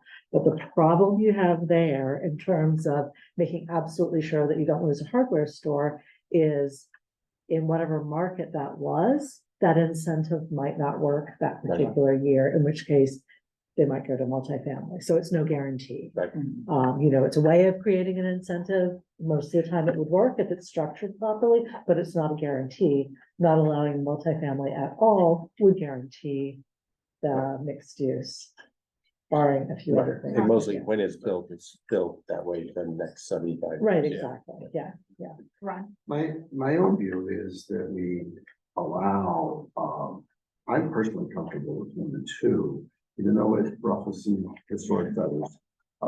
Because, as was pointed out earlier, we haven't had the success in bringing multifamily to the downtown area. And while that theoretically could adversely affect some businesses, which is not my goal at all, I think having people downtown will positively affect businesses. And so in my view, it washes itself out.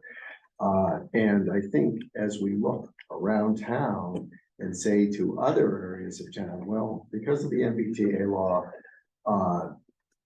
there's a need to do this in your neighborhood, but we're not doing anything downtown.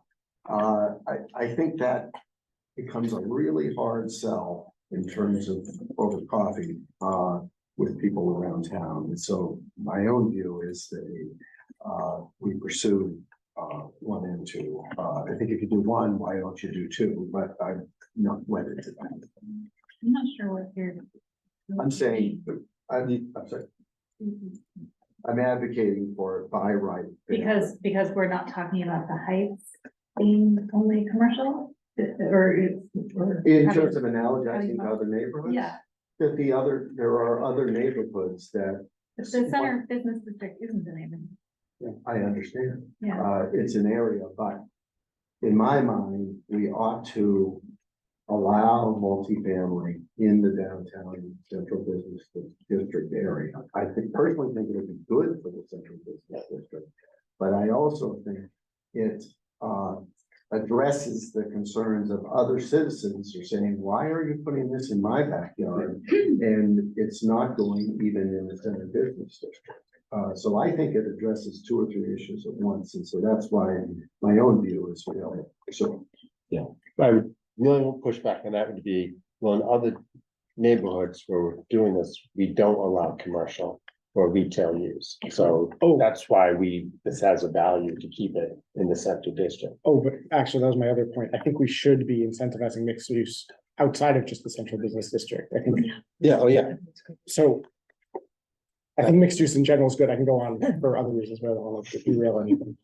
Do we want to get a sense of where people are, or you have something? I really hate to bring this up, but there is a 5th option. It's something that I think Emily and I brought up a couple of meetings ago. There is a way to have the best of both worlds, I think, which is we can, I'm really sorry.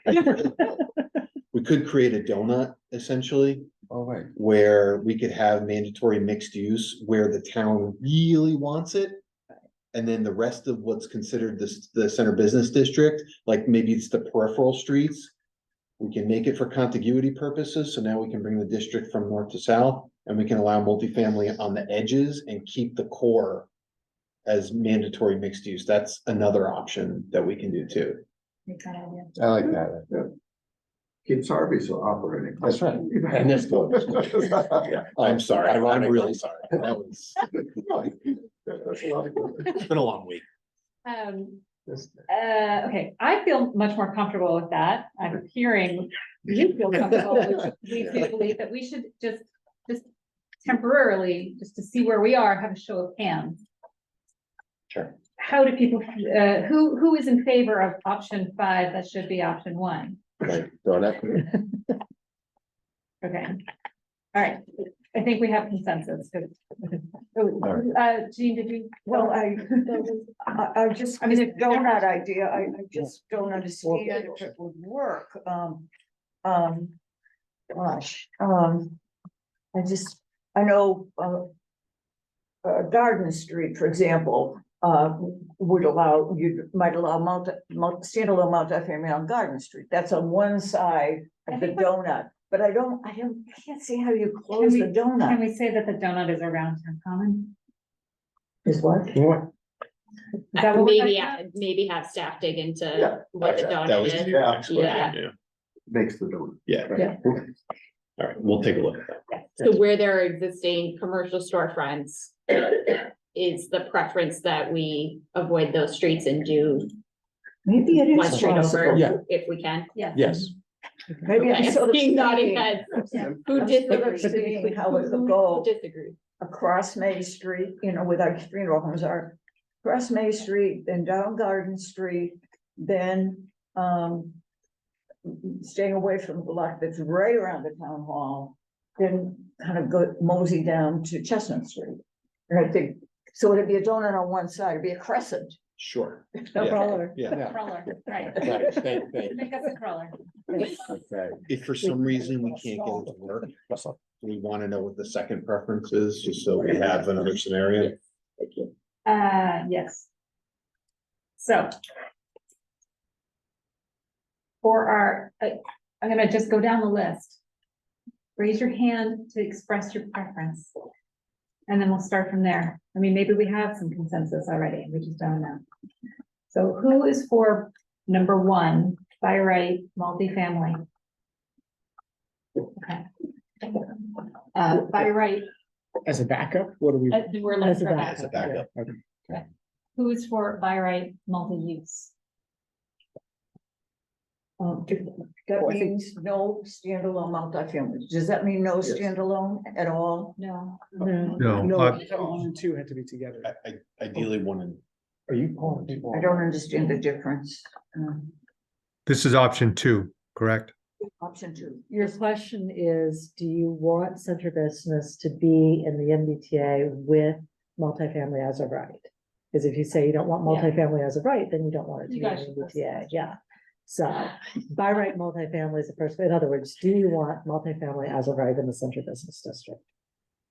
That'd be Okay, question. raise your hand if you want multifamily as of right in the center business district. With the As a option for backup. mixed use. oh, yeah. Yes, but the first question But- has to be the because if you don't want the multifamily as a right too, is moot, right? Yeah. Because then mixed use by right is a different zoning discussion. It's not part of this That's the conversation. incentive Okay. package, right? That we- That could be part of the incentive package, Okay. yes, but there's no point in talking about the center business district as part of the MBTA strategy if you don't want it to be Right. multifamily as of right. Because it number just doesn't 2 count. has to include multifamily by right. Yes, it does, because otherwise it's a different zoning discussion altogether. Okay. Yeah, so you've got 1 and 2 together, or that's off the package.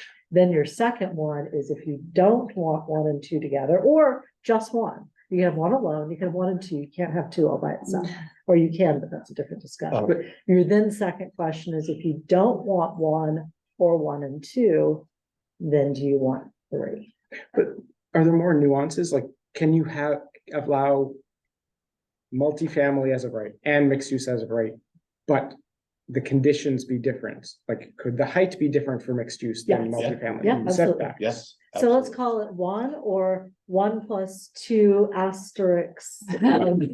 Right, So that's the incentive package, which may or may not Yes. make economic Correct. sense at a Exactly. given time. Yeah. Yes. right, but if you're really determined to not have, like you said, the Harveys. Right. Corner, that kind of scenario, then you don't wanna run that risk. Right, so that'd be 3. But that's, Or we're you're doing, I four. mean, I think Lexington and Arlington both do that, and they refer to it as like bonus floor, Yeah. or something like Yep. that. So you get it like an extra floor if you wanna do Yeah, multi-use versus Right. pure housing. It's and great in some, incentive, but in some markets, doing mixed use as of right is incentive enough for itself, because the special permit process, certainly in some communities, can be very onerous, so, but, so, 1 plus 2 asterisks. 3, which is where you say, we want to use it as an offset, or 4, which is, let's just stop talking about it. 3. Yeah, you want 3? Back up. Yeah, okay, I'm going with 3, the Can you value. call the count? Yeah, I'm so, sorry, 4, but I think. Okay, Three Bill, plus I didn't four. see your hand. Which, I'm which 1 is your- plus 2. okay, Okay, so we have so 2 1, hands for 1, okay, or 1 plus 2, yeah, whatever. What was your vote? I think it's a 1 plus 2 asterisk, the Okay. idea of allowing both by right, but you want to still incentivize mixed use. Okay, and there were, raise your hand for 3. So there's 4 for 3. 4 for 3. I was gonna there's do one 4, but I guess 3 and 4 are kind of similar. So are you in for? Yeah. I'm gonna- Okay, all right, so there's, how many's that, 5? There's 5, 4, 3. So we can look at it either way as part of the scenarios too. I just want to put that out there. And if, again, as I said at the beginning, if this is something that we want to put it back out to the community in public meeting number 2, we could sort of put this back out again and say, here's some options. My personal opinion about that, and just for what it's worth, is I didn't hear anyone freaking out about this question at the meeting. It may just have been that we didn't discuss it enough, but I don't think that this was the big deal. personally. Okay, so then just my last question on that, if it's okay. When we first started this process, I think you and Natasha kicked it off by saying, yes, we have to have 1,700 units, but we may want to have more. You know, it's sort of a policy choice as to whether we want to address housing or we want to meet the minimums of the law. Using the offset doesn't even get us to 1,700. I just want to throw that out. Doesn't get us to 1,700 with the housing plan. Yes, we will not be sort of zoning in other areas to accommodate that 700 units because we're using the existing zoning as mixed use as an offset. Right, you're reducing your minimum required, so if, So you're Communities just have been- getting to it in yeah. a 2-step analysis rather than a 1-step. Well- communities have been doing 2 strategies. Strategy number 1 is let's just get to the minimum, right? That's 1. Strategy number 2 is let's use it to talk about other things and other options. If you're saying, we just want to get to the minimum and you have an offset, then your minimum is dropped. So if you liked the target of the zoning target of unit capacity of 1,700 with the offset, that's no longer your minimum.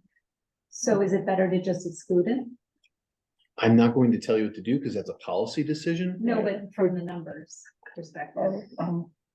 I guess I'd frame it the same as we discussed the housing authority property, which is if you, would you want to leave center out and only add it back in if we're not compliant? Hmm.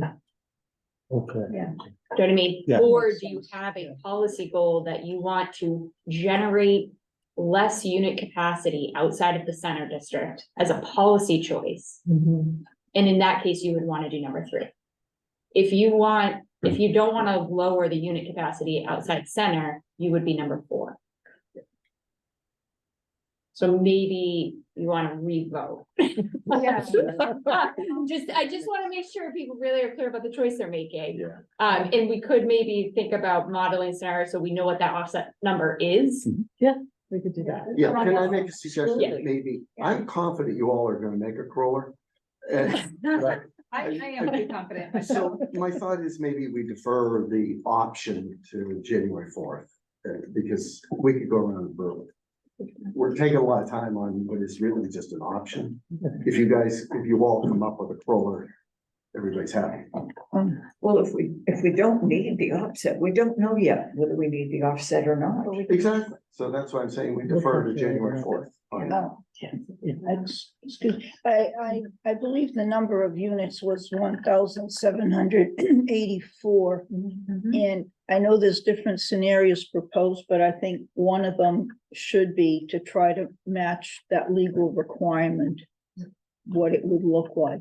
Then there can be other scenarios, whatever you feel is appropriate, but I think we need to have at least one scenario where we can show people that we're meeting the law, but we're not going hog wild and, you know, invading their space and changing the town, because that's a big thing about changing the town. I hear that all the time at work. I see people all the time. I hear a woman from Milton, well, there's a reason that I live in Milton, but you hear that over and over again. So I don't think I think if we want this to go through with the minimum of controversy, it would be good to at least offer that plan so that people can have something to look at and vote that just meets the law and affords us the least disruption to Needham's way of life. Okay, so we're gonna make a crawler. We're gonna make a crawler work. Or we're gonna have to come back and have this conversation. So Eric, make the crawler. Great. That's a policy choice. Put that in the minutes. Okay, so probably for the last fun one that's left is, do we want to model the housing plan scenario with and or without general residence?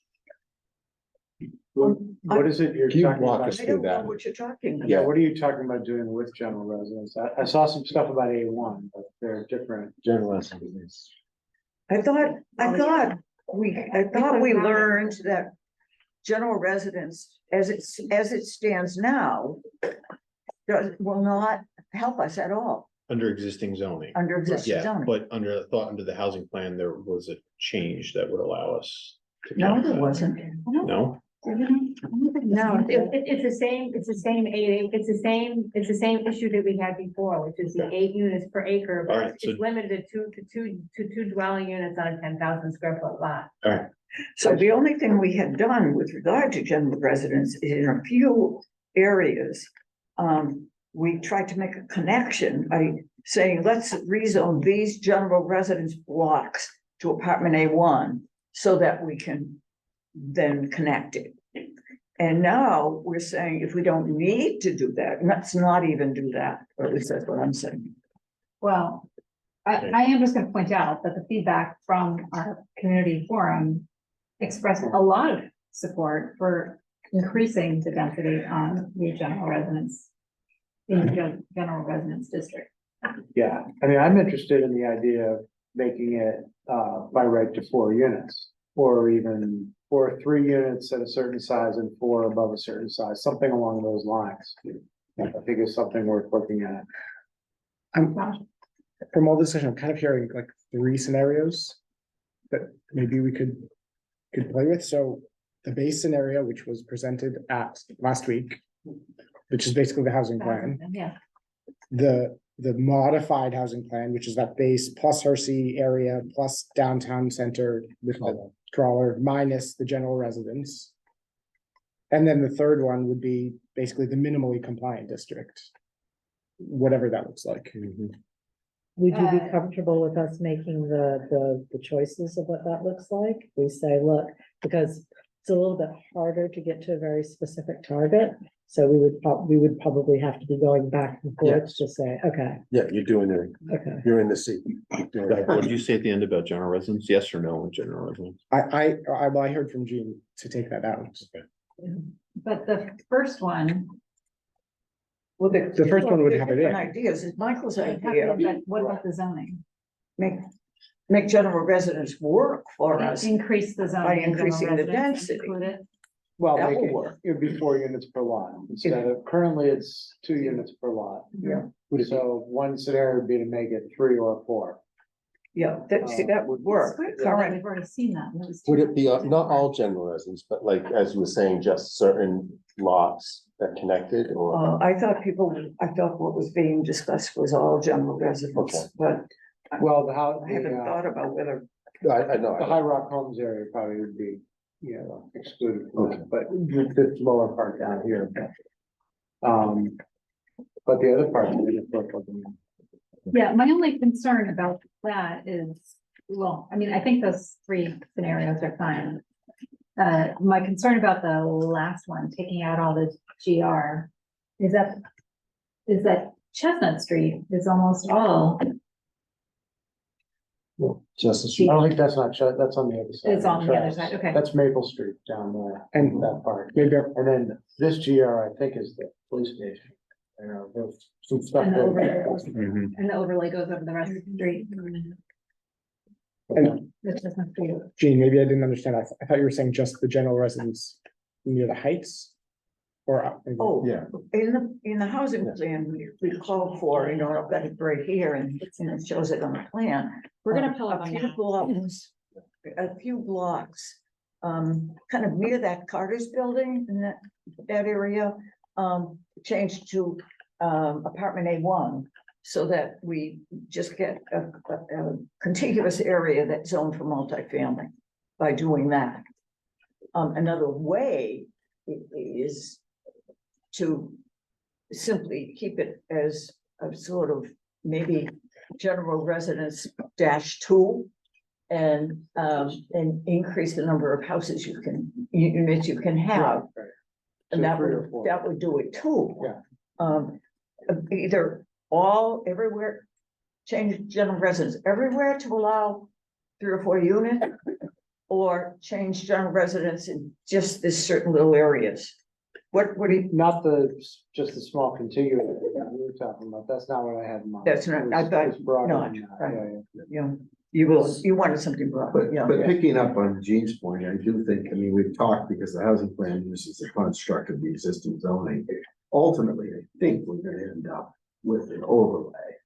And it will dovetail it. I don't know that we need to be as high bound to our districts because we're frankly going to need to, I think before it's all said and done, convert this into an overlay approach. And that will allow us some flexibility to accomplish what it is Gene's accomplishing rather than, because otherwise you're treating different areas of general residence within general residence as different areas. And that doesn't fly.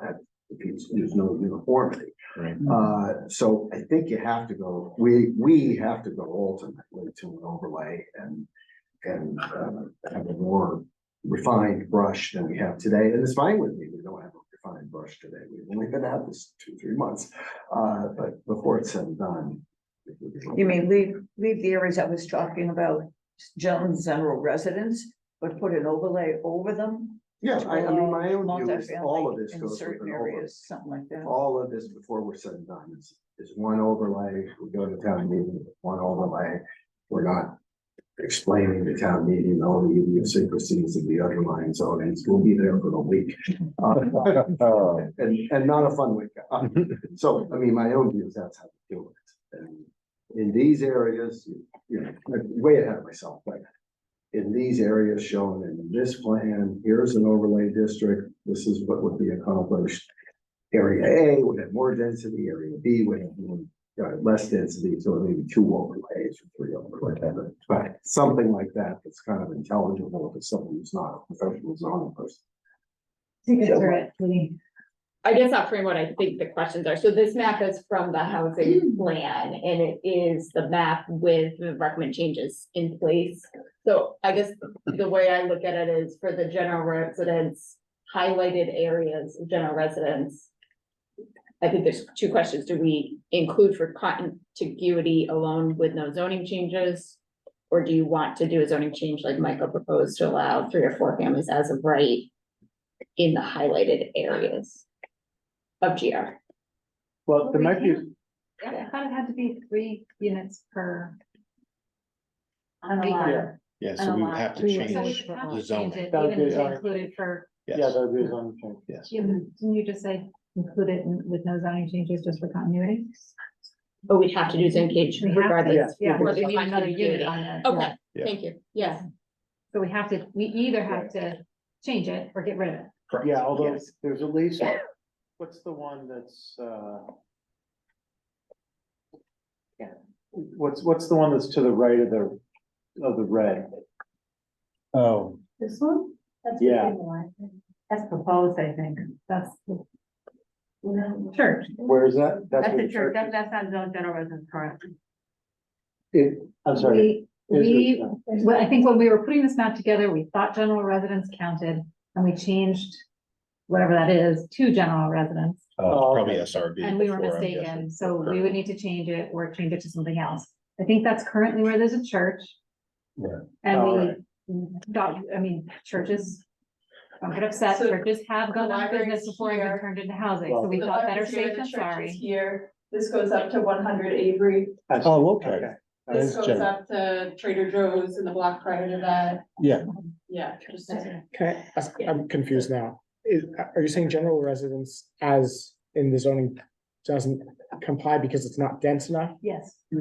But I thought that the average density had to be a certain amount. So it's not the density, it's the number of units you could It needs to be Build 3 on a units per lot. lot. And right now it's It's 2 units. It's 2 units The right minimum now, is 3 it needs to be 3 or more. It did also, you are remembering correctly, it did also bring the total density down when we tested the acres because it was large with the lower density. But it also does not comply as is because it doesn't allow a minimum of 3 units per lot. But does each individual, Each individual lot has to be able to have at least 3 units on it. right? Not on average, that's the minimum. Yeah. Okay. Yeah, that's the definition of Yeah, multifamily, but 3 15 units is or like more. over the entire. Yeah, the Okay, the okay. 15 is the dwelling units per acre. That's the thing that you can average out. Right, okay. But the thing is, like, even within general residence, you might have ones that are, a quarter acre, you might have other lots that are a third of an acre. So if you had 3 lots next to each other, that were each a third of an acre at 3 units, that would be like 9 units per acre. If you had a different place that's 4 across, and there were 4 duplexes across 4, that would be 8 per acre. So it's gonna change depending on what the Right, yeah. lot size is. It's not the same as like what we were talking about with A1, I don't think. 3 units in an area that has a 5,000 square foot minimum is very different from 3 units per acre or per lot in an area that has an acre minimum. So that becomes the issue. So including these general residents, all of these general residents as would not, or We would either make have us to not rezone comply. them or we get rid of them. Got it, okay. Yeah. We have to if we keep them, we have to rezone them to at least 3 units Okay. or they don't count. So we're already, the general residence in that corner, the bottom left corner, that's the Needham Housing Authority, right? That's Hartney Green. Or Hartney Grove. This is very. That was gonna be No, a. that's- General residence where it says GI, it's, the housing authorities over there. The one that even further to the lower left. that part. Oh, this is the home. So that's not High Rock Homes? Or maybe it's, I think Is it outlined in red? Oh, yeah, LT is Linden Chambers. Right, okay. outlined in So the red. housing authority here. Isn't that High Rock Homes, the part that's on the lower left? Yeah, Yeah. Yeah. Right. Right. Yeah. So that's gonna be excluded. I guess it's hard for me to see what, Eric, can we make the numbers without GR? But, well, we're gonna do it both ways. Right? Yes, what I'm hearing is one scenario without GR, one scenario per Michael's suggestion of a 3 to 4 Okay. unit per lot change in the zoning and see what it does. yeah, well, I think what that change will do, it'll add the total number of units, but it's going to have some negative on the density. 15 average. Yeah. Right. So it'll be interesting to see what that Didn't we looks like. run this earlier with 8 units? Yes. We So did. it was too, and it was too low. I will. So at 4, it's definitely gonna be too low. It could be. So the question is, there's a lot of, assuming we wanna run a scenario. We know that it was too low because we ran it previously with 8 units in general residence. So there was a lot of support for increasing the unit count. Do we want to go higher than that in our scenario? So that is certainly an option. Another option is in some of the other districts, industrial and business as examples. We can bump those. We could bring those up higher because that seemed to also be I like an that. option. Yeah, Yes. that's a good idea. So I think we would sort of test this scenario as we understand it right now at 3 to 4 with the housing plan zoning kind of as it is, and then we'll sort of work from there and we'll say like, okay, Okay. what do we need to change in, like, let's start with business first, make some tweaks. What does that do? Let's go to industrial. What does that do? Let's go now to GR. If we're still not there, we'll go from 3 to 6. What does that do? And we'll try to get it to where to where it works, but it's also within the realm of what the public said they think is palatable. So we'll try to figure out what that balance is as we work through it. So, That sounds like Bill? an easier pill. to swallow. so based on that, does this group and the comments that we heard from the public have a consensus on where we would want to pull the lever on density, either geographically or on an individual zone, whether it's A1 or business or industrial? Because I think that overall direction from this group would be helpful to staff and to, working through these nuances of the lever pulling. I'm not quite sure what you're asking, to be honest. I think what Bill's asking is if we need to start to increase things like height, lot coverage, the things that will help us sort of increase the intensity of development, in which zoning districts today would you all feel comfortable doing that? Is it industrial? Is it business? Is it A1? Is it center business? Is it whatever? I think that, right, Bill? I think that's what you're asking. Thank you for articulating that more clearly. Yes. All right, well, so we just talked about you making some of those decisions in industrial.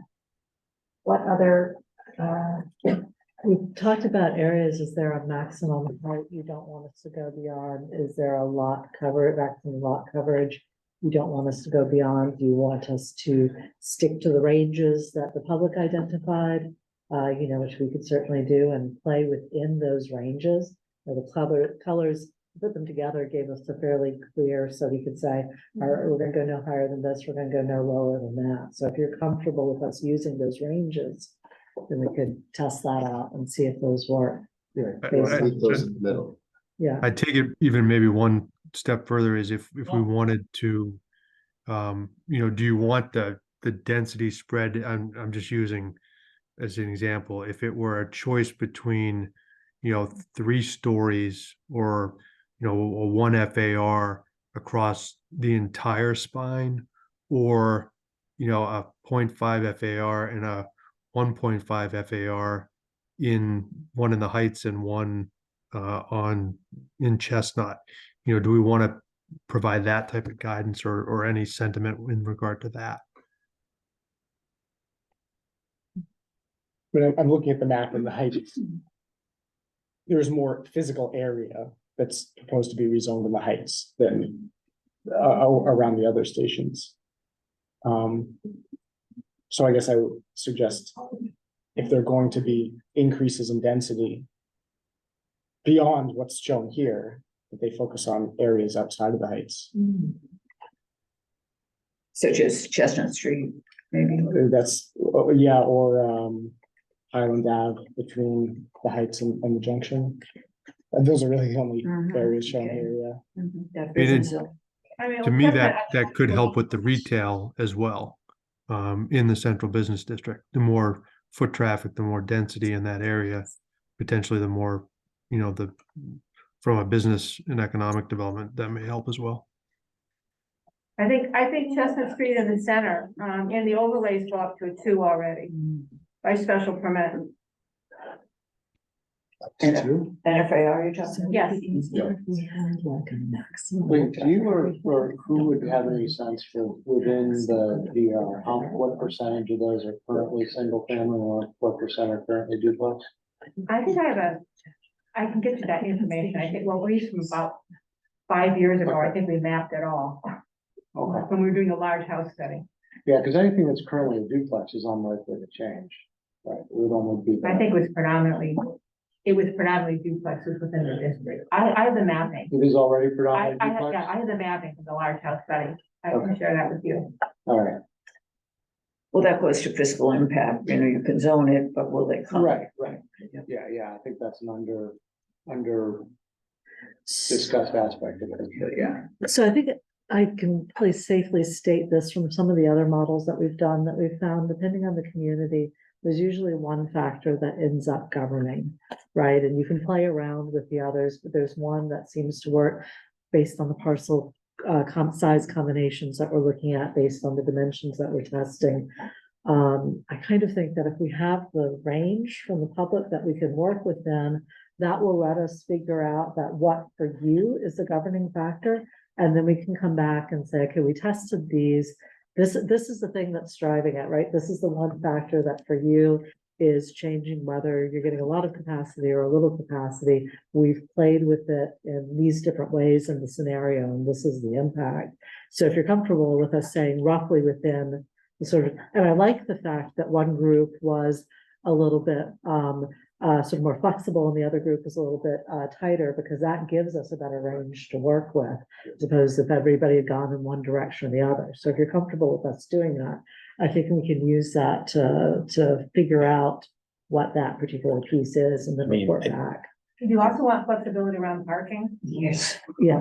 I was gonna wave my hand about Can, that. can I ask before we move on to that, just this idea floated about more density on Chestnut Street, if we have to start making some decisions about where, if density is uniformly across the spine versus in one area versus another, I just wanna see if there's consensus around south of the center.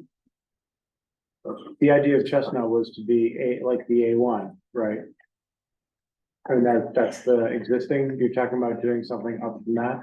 Is that the idea? I think the framing was from Bill's point, which is if we need to go back as we're digging into this and make some areas more dense to be overall compliant, is the direction from this group that you want us to make that density uniformly across the spine? Or somebody raised, actually, I'd rather if you looked at density more on the Chestnut Street corridor. Is that accurate? I think there's another part, not just Chestnut Street, but I think there was a business district between the center and the Heights. It also seemed like it could be. Virtually equal. Yeah, that. I think Chestnut just makes a lot of sense to potentially. explore more. A1 in this map, which is higher density than general residence. I don't actually agree with the comment that it's not evenly distributed. It's not symmetric and perfect, but I don't think that it's disproportional, to be honest.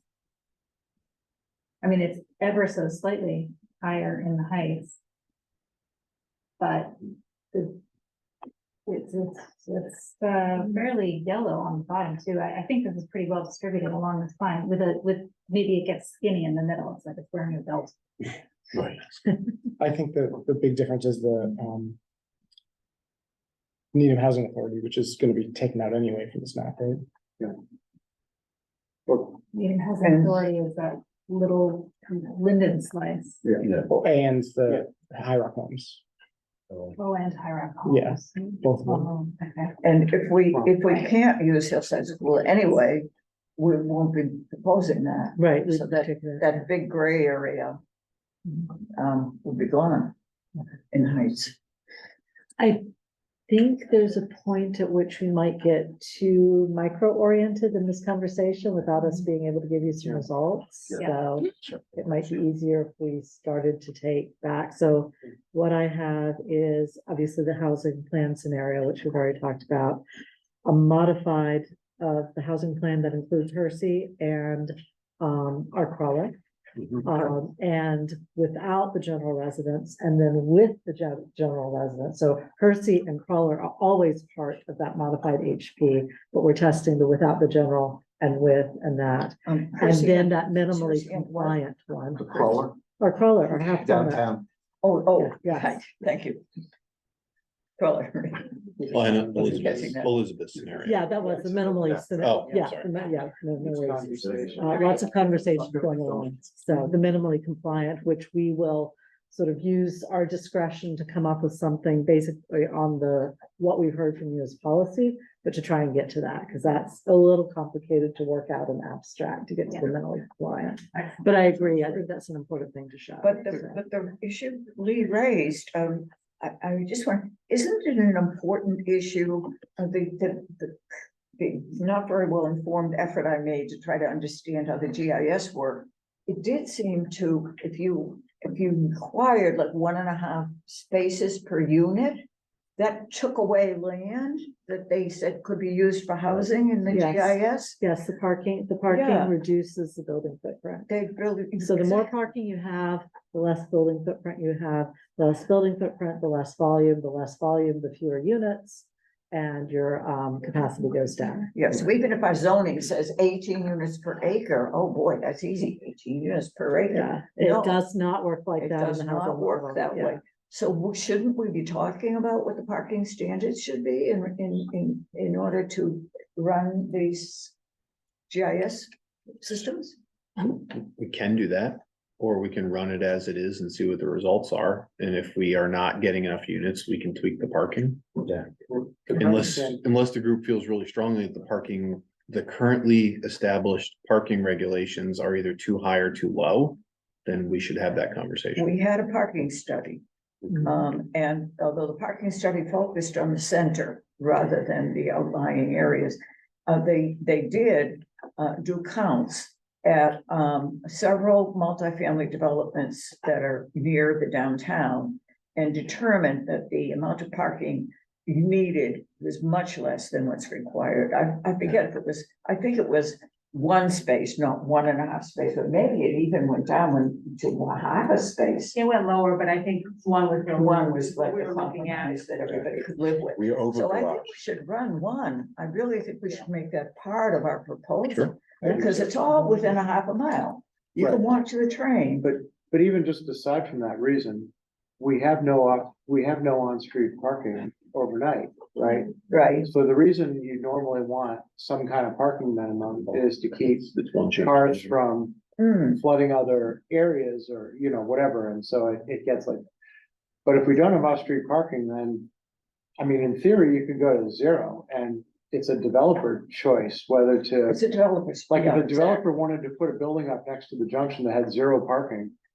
I mean, I would say good luck renting it, but if they wanted to give it a try, they could, but it'll be up to them. But the other thing is by reducing it, we allow more space, even though the developer might actually come in and really want to have more just for his or her own marketing. Correct. The only way to control that would be to set a parking maximum of Yes. 1.0. Yeah. And then they're not gonna be able to ever build more than 1 space per But unit. that wouldn't necessarily Yeah, make any it's- differess to the analysis. That doesn't, you're That's correct, correct. that does not make, But it's when we get to I the. really want to throw out that we should run 1 parking space. Yeah. That's a Apartment very one easy thing to Instead do. of 1. Yeah. I'm happy to do that. Yeah.